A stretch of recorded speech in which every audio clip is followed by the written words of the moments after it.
Magandang umaga po sa bawat isa sa inyo. Welcome back to our 365 Daily Devotions.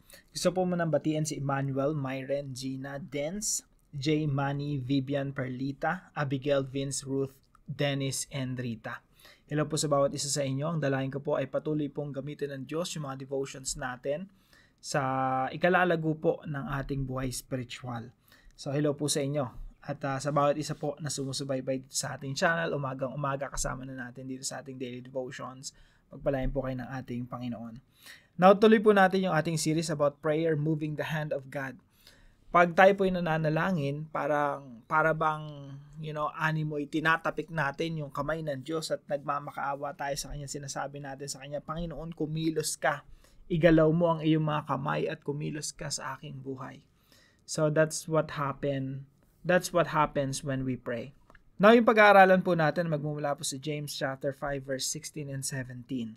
Ito pang sinasabi ni James. The prayer of a righteous person is powerful and effective. Yung panalangin daw ng isang taong matuwid, pakinggan po nating mabuti, no? Ang panalangin po, hindi yan nakukuha sa dami ng panalangin, hindi yan nakukuha sa paulit-ulit na panalangin. Ang panalangin po ay taimtim, mula sa puso, merong kabanalan. So, hindi po yan kagaya ng mga panalangin na, alam niyo po, nung unang panahon, no? Chanting ang tawag doon eh. Yung paulit-ulit na sinasabi yung panalangin as if papakinggan ka ng Diyos kapag nakarami ka ng ganong klaseng panalangin. Hindi po ganun eh. Sabi po rito, the prayer of a righteous person is powerful and effective. Ang mabisang panalangin ay yung panalangin na nagmumula sa isang taong gumagawa ng kalooban ng Diyos. So, nagbigay po ng halimbawa si James. Sabi niya po rito, verse 17, Elijah was a human being. Si Elijah, kapareho lang natin siya. Tao rin. Even as we are. He prayed earnestly that it would not rain, and it did not rain. So, nanalangin siya na huminto yung ulan at hindi nga umulan. On the land for 3.5 years. Now, sa Tagalog po, ang panalangin ng taong matuwid ay makapangyarihan at mabisa. Si Elias ay isang taong may likas na gaya rin ng sa atin. At siya'y taimtim na nalangin upang wag umulan at hindi umulan sa lupa sa loob ng 3 taon at 6 na buwan. Now, yung unang katuruan po natin ngayong umaga. The righteous person's prayer is effective. Ano po ang epektibong panalangin? Ito po yung panalangin na nagmumula sa isang taong matuwid, sa isang taong nagnanais na gawin kung ano ang kalooban ng Diyos. Again, ang inihalimbawa po ni James dito ay si Prophet Elijah. Now, si Prophet Elijah, kung hindi niyo po siya kilala, no? 1 Kings chapter 17 and 18, especially yung 2 chapters na yun, mas magkakaroon tayo ng idea patungkol kay Prophet Elijah. Now, si Elijah po, ay isinugo ng Diyos sa Northern Kingdom of Israel. Long time ago po, yung Kingdom of Israel sa panahon ni David and Solomon, isang buo yan eh. Later on, nahati yan, Northern Kingdom and Southern Kingdom. Now, yung Northern Kingdom, yun yung mas naunang naging corrupt. Yun yung talagang lahat ng mga hari doon puro sabihin natin corrupt, walang pagkakilala sa tunay na Diyos. At ang sinasamba nila si Baal. Ngayon si Prophet Elijah dun sinugo ng Diyos. At si Elijah po, siya lang yung isa sa mga propetang hindi sumasamba talaga kay Baal. Talagang nire-rebuke niya kahit yung hari at reyna, si Ahab tsaka si Jezebel. Sila yung mga pasimuno ng pagsamba sa iba't ibang mga Diyos-Diyosan. Now, si Elijah po, he's a righteous person. Loyal siya sa Panginoon. Ginagawa niya kung anong kalooban ng Panginoon. So, kaya po si Prophet Elijah, siya yung hinihalimbawa ni James dito eh. The righteous person's prayer is effective. Tingnan niyo kung gaano ka-epektibo yung kanyang panalangin. Alam niyo po, maraming pagkakataon talaga makikita niyo sa Old Testament. Si Elijah, ang daming mga prayers. Lahat sinasagot ng Diyos. Napakatitinding mga panalangin, talagang miracles, talagang ikamamangha mo, no, yung mga sagot ng Diyos sa kanyang mga panalangin. Now, sabi po rito, kapag ikaw isang taong matuwid, yung prayer mo epektibo. Bakit po epektibo? Kasi po, unang-una, yung kalooban ng Diyos, alam mo. as a righteous person, as someone who seeks the heart of God, alam mo yung gusto ng Diyos eh. Kaya pag nanalangin ka, yun yung ipapanalangin mo, yung mga kagustuhan ng Diyos. Kaya po napakalaga ng point number 2 natin eh. The righteous is aligned with God. Siya po, yung kanyang panalangin, very powerful. Bakit? Kasi kung ano yung sasabihin niya, yun din naman yung gusto ng Diyos eh. 'Di ba? Kasi nga align with God. Isipin niyo po yung kaibigan natin, no? Pag nag-usap tayo, oy, saan tayo kakain? Dahil na kayo, sanggang dikit na kayo, alam niyo na, oy, alam niyo na yung mga gusto niyo, no? O tara, lugaw tayo. Sama-sama kayo magdotropa, lugaw, no? Nagkakasundo kayo sa isang bagay. Ganun din po sa ating Panginoon eh. Pag alam mo yung puso ng Diyos, alam mo yung tinitibok ng Diyos, you're aligned with God, pati yung panalangin mo, sasabihin ni Lord sa'yo, uy, maganda yung sinabi mo, sige, gawin natin yan. No? Something like that. When we're aligned with God, yung mga sinasabi natin, tugmang-tugma doon sa kagustuhan ng Diyos. At sa katotohanan po niyan, tayo mismo ay ginagamit ng Diyos at yung panalangin natin para maisakatuparan yung kalooban ng Diyos.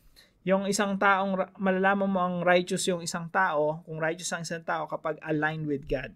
Kapag aligned ka sa Diyos, tugman-tugma, pareho kayo ng gusto, natural, yung sasabihin mo sa Lord, gusto, yun din yung sasabihin niya, yun din yung gusto niya. Kaya makikita niyo sa istorya ni Elijah, yung sinasabi ni Elijah, yun din yung plano ng Diyos eh.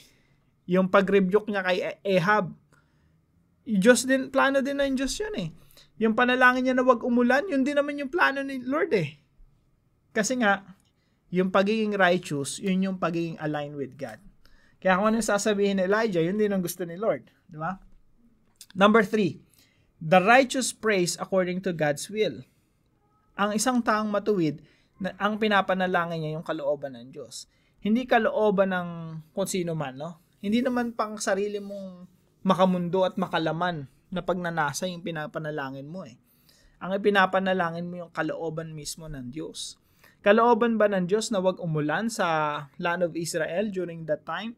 Yes. At yun yung ipinanalangin niya. At tinupad nga ng Diyos. Bakit? Yun ay isang kaparusahan. Kumbaga, pag parang kwinelyuhan ng Diyos si Ahab eh. Tsaka yung bansang Israel eh. Makinig kayo sa akin. Bumalik kayo sa akin. Kung ayaw nyo, eto yung pinaka ko sa inyo, punishment. Para lang makinig kayo. Hindi uulan sa loob ng 3.5 taon. At ginamit niya si Elijah, yung panalangin ni Elijah, para isakatuparan ng kanyang mga plano. So tandaan po natin, the righteous prays according to God's will. Kaya may confidence tayo eh. Na kapag ipinanalangin mo yung isang bagay na parte ng plano ng Diyos, pag ipinanalangin mo ang kalooban ng Diyos, pag ipinalangin mo ang kagustuhan ng Diyos, sasagutin talaga ng Diyos ang iyong panalangin. Kaya napakahalaga na ikaw ay align sa Diyos. Align. Hindi ba tunuturan natin mga bata ng align? Ibig sabihin, tugma. Yung puso ng Diyos, tsaka puso mo talagang tugma. Nagkakaintindihan kayo. Meron kayong connection with the Lord. Now, ano po yung application natin dito sa mga talatang ito? Number 1, connect with God and live righteously. Gusto mo bang yung panalangin mo ay sinasagot ng Diyos?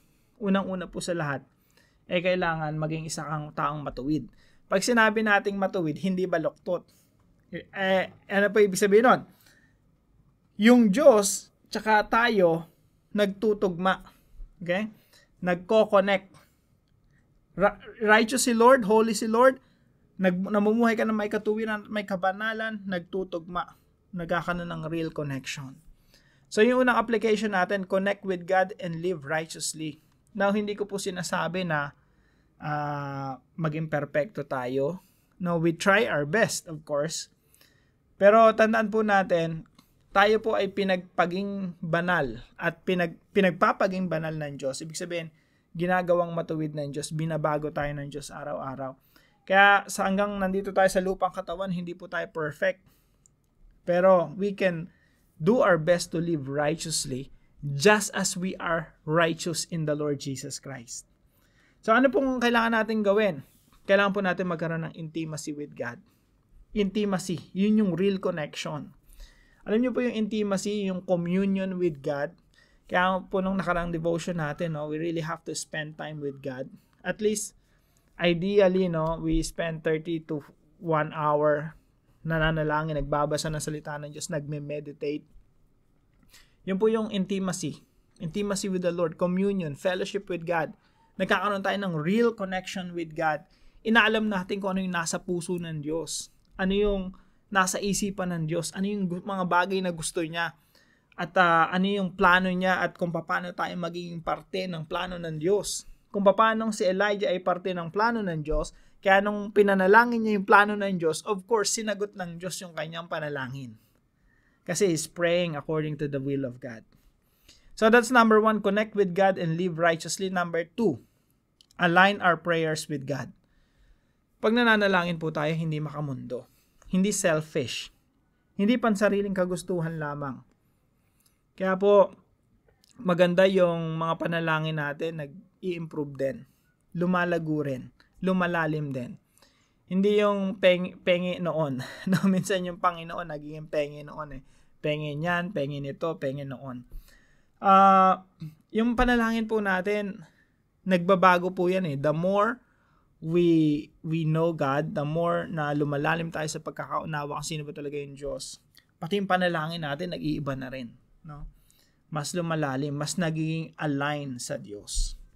So, pag tayo po nanalangin, let's align our prayers with God. At ang pinakamabisa po sa lahat, no? Number 3, pray for the greater glory of God. Ipanalangin natin na yung mga bagay na magbibigay ng mas matinding kaluwalhatian sa Diyos. Bibigyan ko po kayo ng halimbawa. Si Elijah, nung pinag-pray niya, wag umulan, no? 3.5 years, hindi umulan. And then, nagpunta siya, nagtago-tago muna siya. After 3.5 years, pinuntahan niya na si Ahab. Kinonfront niya yung mga propeta ni Baal. Challenge niya, kung totoo yung Diyos nyo, tara, magkita tayo. Harapan tayo. Gawa kayo ng altar sa Diyos, tsaka sa tunay na Diyos na sinasamba ko, isang altar para sa inyo. Tingnan natin kung kaninong panalangin ang didinggin ng Diyos. Now, binigyan sila ng chance ni Elijah. Sige, dami niyo, magsayawan pa kayo, sugat-sugatan niyo yung sarili niyo, tawagin niyo si Baal. Hanggang walang Baal na nagpakita, walang Baal na sumagot. Siya ang ginawa niya, yung altar niya, sige, buhusan niyo ng tubig yan. May bababang apoy dyan. At pinababa nga ng Diyos yung apoy the moment na nag-pray si Elijah. Sabi niya, Lord, ikaw yung tunay na Diyos. Pakita niyo sa bansang Israel na ikaw talaga yung Diyos na dapat sambahin. Hayaan yung apoy ay bumaba rito sa handog na ito. At sinagot nga ng Diyos yung kanyang panalangin. Why? Because he's praying for the greater glory of God. Ang panalangin niya ay magre-resulta ng mas maningning na pangalan ng Diyos. Mas matingkad na katauhan at kaluwalhatian ng ating Diyos. So when we pray for the glory of God. Yung panalangin natin, pwedeng something na makakatulong sa atin, makakatulong sa iba, something na magbe-benefit tayo. Pero ultimately, ang purpose talaga is to bring glory to God. Kaya po ang mga pinakamagagandang panalangin is prayer for the glory of God, for the greater glory of God. At yun yung gustong-gusto ng Diyos na panalangin na, of course, sasagutin ko yan. Because that's for my glory. No? That's for the glory of God. So, 3 applications po. No? Connect with God and live righteously. Number 2 po, align our prayers with God. And number 3, pray for the greater glory of God. Now, para naman po sa ating discussion, why does the Bible say that the prayer of the righteous is effective? Sa inyo pong kaparaanan, no? In your own words, why does the Bible say, bakit sinasabi ng salita ng Diyos na ang panalangin ng isang matuwid ay epektibo? Sasagutin po natin ito sa ating mga discussion groups. At para naman po sa ating panalangin, kausapin natin si Lord, mataimtim. Heavenly Father, I'm grateful for the righteousness you have bestowed upon me through Christ Jesus. Lord, salamat kasi I'm already righteous because of what Jesus did on the cross. Through His sacrifice, I am cleansed and forgiven. I pray that your Holy Spirit will persistently work within me. transforming me completely. Mold me into the image of the Lord Jesus Christ. Grant me the grace to live a life that reflects your holiness, so that my prayers align with your will. May the intent of my prayer be in harmony with your purpose. I trust in your promise to answer my prayers according to your perfect plan. In Jesus' name, amen and amen. Sama po natin ito sa ating mga panalangin. At ako po ay nagpapasalamat sa katuwang natin sa devotion natin ngayon, si Ma'am Cherry Lou. Maraming salamat po sa inyo. At patuloy po kayong pagpalain ng Panginoon. At kung meron po kayong natutunan sa devotion natin na ito, ipalam niyo lang po sa comment section right below this video. And please share this devotion to your family and friends. Pagpalain po kayo ng Panginoon. See you po tomorrow 5 a.m. dito sa ating daily devotion.